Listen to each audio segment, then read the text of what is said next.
going to go back in the Wayback Machine here, and we're going to bring back somebody we used to put on a lot, especially in the first part of our show here with former Admiral Kirby, who was a spokesman for the White House, who said so many things that were untrue. And a lot of the things we currently talk about the Trump administration, about how their spokesmen are saying all kinds of things that are just nonsense and true. That didn't start with Trump.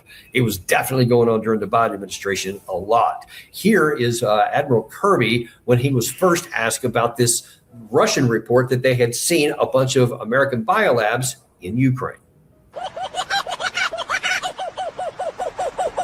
What do you have to say about these Russian accusations? The Russian accusations are absurd. They're laughable. And, in the words of my Irish Catholic grandfather, a bunch of malarkey. There's nothing to it. It's classic Russian propaganda, and I wouldn't, if I were you, I wouldn't give it a drop of ink worth paying attention to.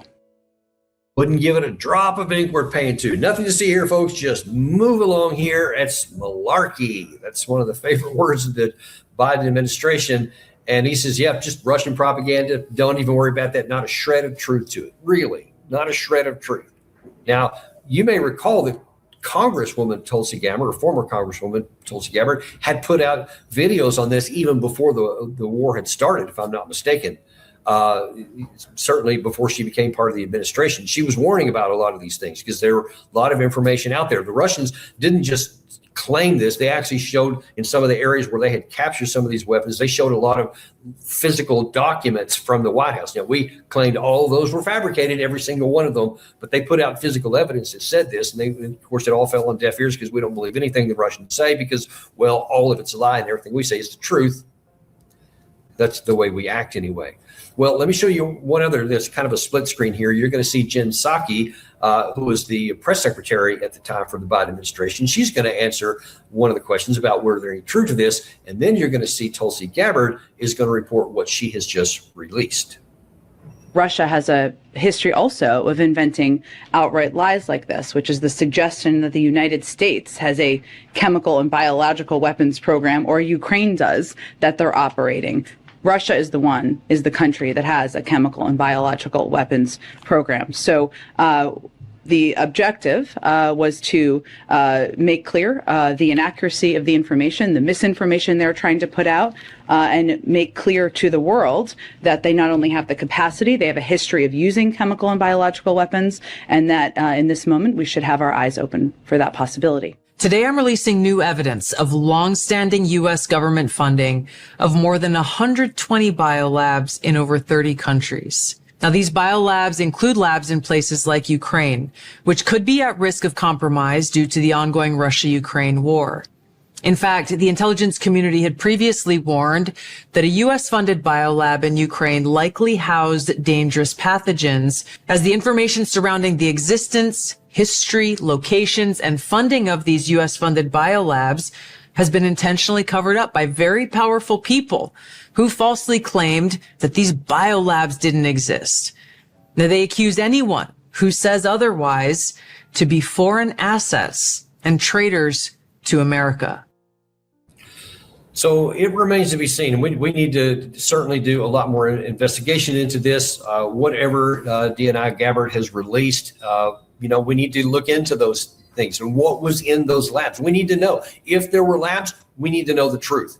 Look, it could be that there were some legitimate bio lab or bio kind of work that was done, because we obviously through the NIH do a lot of things that are completely legitimate and helpful to biomedical research to help us out, to help us find ways to protect ourselves for any kind of future warfare. But it has to be more than just a little bit shady that there were, by one report, 30 of these things in Ukraine. Why would we put them in Ukraine, or why would we support that many in Ukraine? It's not like Ukraine is the hub of medical research, mecca in the world, that it makes sense to go there because they have a lot of experts. In fact, that there's so little government oversight, it makes one also wonder can they put stuff there that they couldn't do elsewhere? Again, I'm not a medical expert. I haven't seen the documents, but just on the surface of it, this looks pretty shady.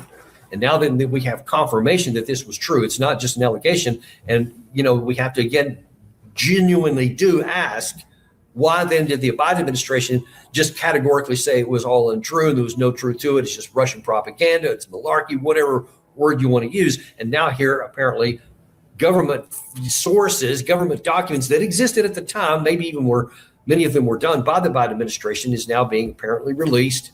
And so we have to reconcile those two statements because they can't all be true. And listen, one of the reasons I wanted to show you this is to demonstrate that there has been a long pattern of the government just lying to everyone. This didn't start with the Trump administration. They've taken it to a whole new level, as you saw from our show earlier today. It's just embarrassing. But it's been going back for a long time. And of course, that was the Obama administration had its share of this kind of stuff. And maybe their lies were less impactful, but they were lies nevertheless. And it continued to erode trust in it. It made it easier for, even during the 8 years of the Obama time, to get to more and more deception because it was effective for their policies.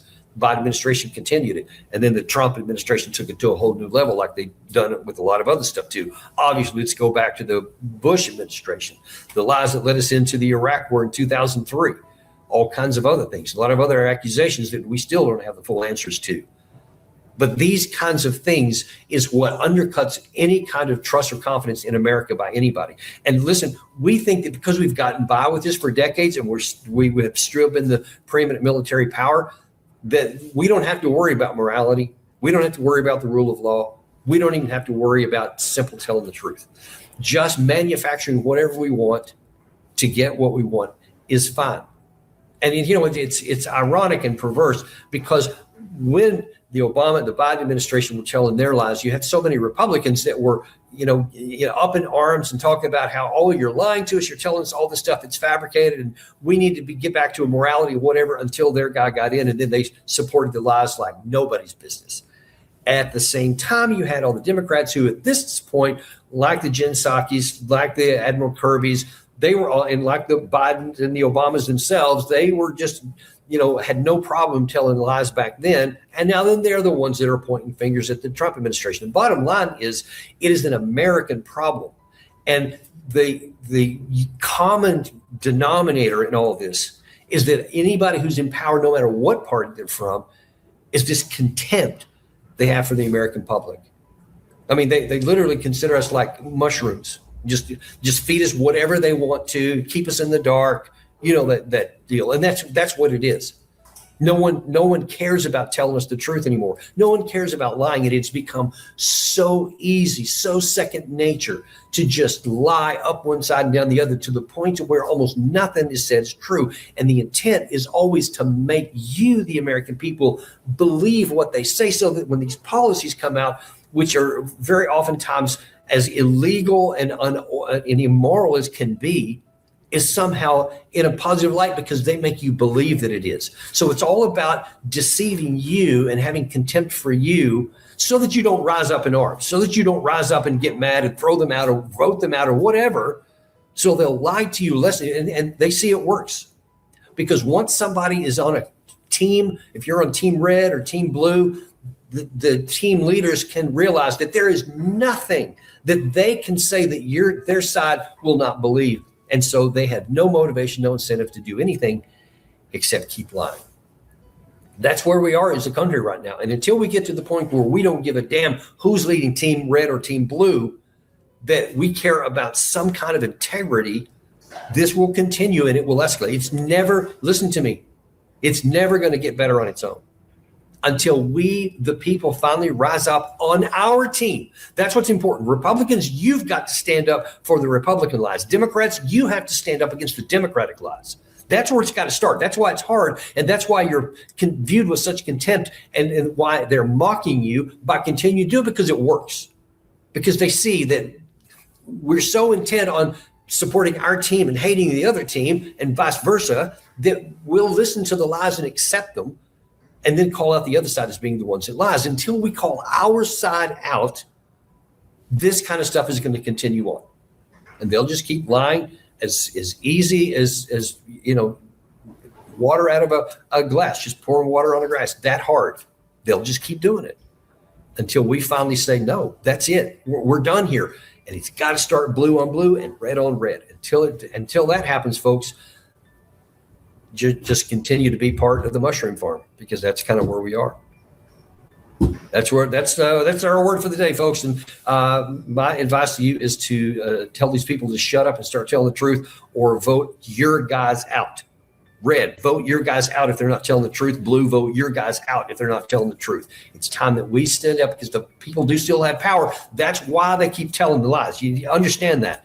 They recognize that they still need your concurrence in order to do their nefarious and evil and illegal things. They have to have that, because they know that if they don't have the support of the people, they can't be empowered to do it. So you have more power than you think, but we have to put it into effect. And that's why coming up, I'm not voting for anybody in any office that is an incumbent. At least, if nothing else, let's try to get some new people in there. But the biggest issue we have is that we've got to demand integrity from the leaders of our side. That's where it's at. Thanks, folks. Look forward to seeing you on the next episode of the Daniel Davis Deep Dive.